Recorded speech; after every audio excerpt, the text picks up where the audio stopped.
Alright, so today we are looking at the Timex TW2T10700 VK. It's part of their MK1 series. It's the Chronograph.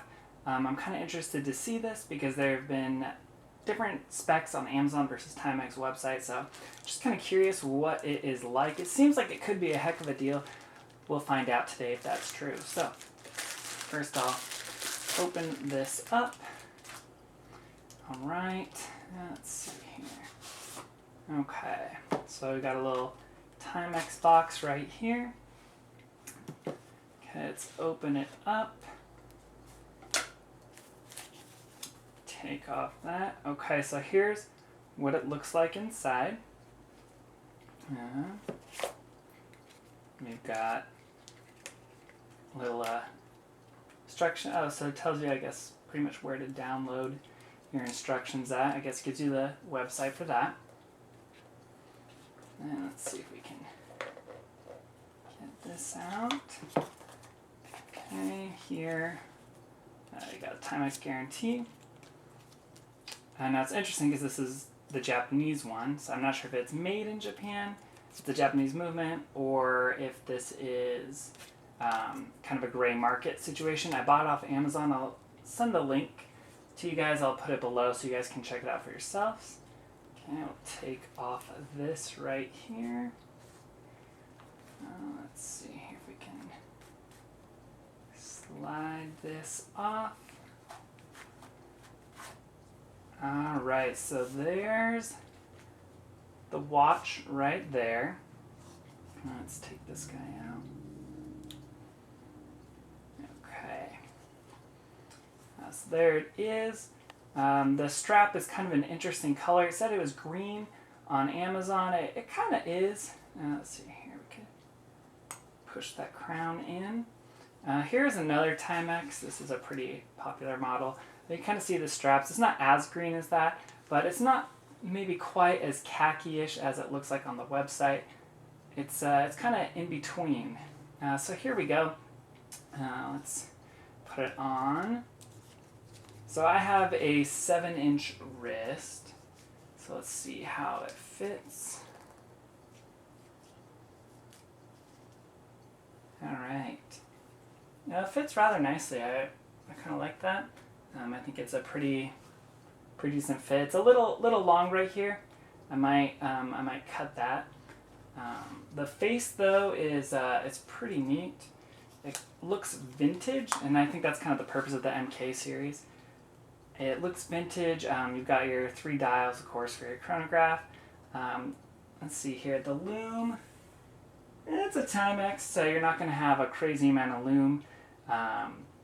But of course it has the Indiglow feature, which is pretty neat.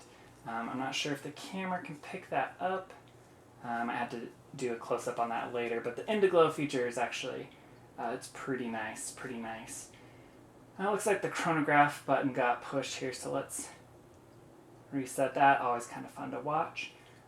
This watch is thinner, I think, than it said. Amazon says 15 millimeters. It's not looking like 15 millimeters to me.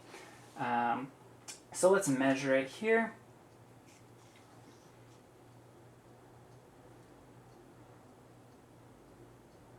Alright, so yeah, we're getting, let's see here, as you can see here, 13 millimeters right there. So yeah, it is 13 millimeters, which is a much more reasonable width, I think, than 15. 15 would be quite a bit for a watch like this.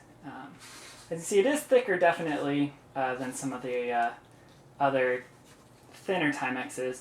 The nice thing, though, let me see here. Yeah, it's a lot quieter. So if you guys know anything about Timex, you know that their basic watches, while they're pretty good bargains for their price, they can be rather noisy. This one right here, though, I would say is much quieter. Yeah, you really have to hold it up to your ear to hear, whereas I can hear this one from where I'm at. So I do like that. Here are some other watches in comparison. This is a Sterling Aviator that I like. Here's my beater watch right here. It's Casio. This thing right here costs about $35. It's been through quite a bit. I would say this watch definitely looks classier than all of them. I don't know that I would necessarily call it a dress watch. It's a little bit thick. I mean, you might be able to pull it off if you wanted to wear it as a dress watch. I would definitely switch out the strap so you don't have that extra bulk right there. Of course, a traditional dress watch, you wouldn't have the chronograph, but it is definitely a dressier watch. But it's nice because with that NATO strap, it can also be a pretty casual wear. You can wear this with t-shirt and jeans and pull it off no problem. My initial impression, I'm really liking this. For its price, I think it's pretty solid. This cost me, I think, about $38 when I bought it on Amazon, compared to some of their other chronographs, which go for quite a bit more. I think this has most of the same features. If I recall, the water resistance is only 30 meters, so that is one con, if you will, of this. But for its price, I mean, it looks pretty nice. If you didn't know better, you might think this was a $100 watch maybe.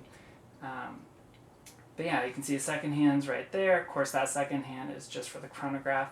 Overall, first impression, it's nice. It's surprisingly light. Surprisingly light. Not that it feels cheap, but it's nice. It's not huge and bulky, which is kind of nice. So yeah, overall first impression, I think it's a pretty sweet watch. I'll do a further in-depth review later, but initial impressions, I think this could be a winner.